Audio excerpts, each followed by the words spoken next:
Pemirsa, perang Rusia-Ukraina yang belum jelas kapan akan berakhir benar-benar telah mengkhawatirkan masyarakat dunia, utamanya terkait persoalan ancaman krisis pangan.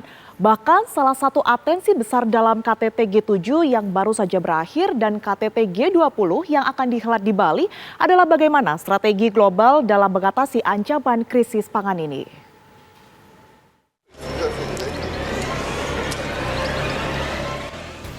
Dalam gelaran KTT G7 di Elmau, Jerman, Presiden Joko Widodo menyerukan agar negara G7 dan G20 bersama-sama mengatasi krisis pangan yang saat ini mengancam rakyat di negara-negara berkembang jatuh ke jurang kelaparan dan kemiskinan ekstrim.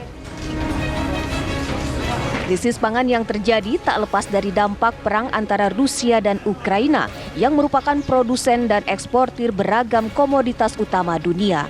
Mulai dari minyak dan gas, pertambangan, hingga pangan dan pupuk banyak berasal dari dua negara tersebut.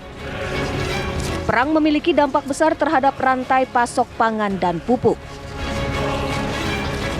Menurut Menteri Luar Negeri Retno Marsudi dengan mengutip data dari World Food Program, Presiden Jokowi menyatakan bahwa 323 juta orang di tahun 2022 ini terancam menghadapi kerawanan pangan akut. Dan G7 serta G20 memiliki tanggung jawab besar untuk mengatasi krisis pangan ini. Perang memang telah membuat produksi dan distribusi berbagai komoditas terganggu. Selain itu, banyak pula negara yang melakukan embargo terhadap produk Rusia sebagai bentuk sanksi atas serangan militer ke Ukraina. Hal ini membuat arus komoditas terganggu. Rantai pasok pangan dan pupuk global harus kembali normal. Bapak Presiden juga menyampaikan pentingnya dukungan negara-negara G20 untuk mereintegrasi ekspor gandum dari Ukraina serta ekspor komoditi pangan dan pupuk Rusia ke dalam rantai pasok global. Hal ini dilakukan melalui pertama tentunya yang diperlukan dukungan dari G7 adalah memfasilitasi ekspor gandum Ukraina agar dapat segera berjalan.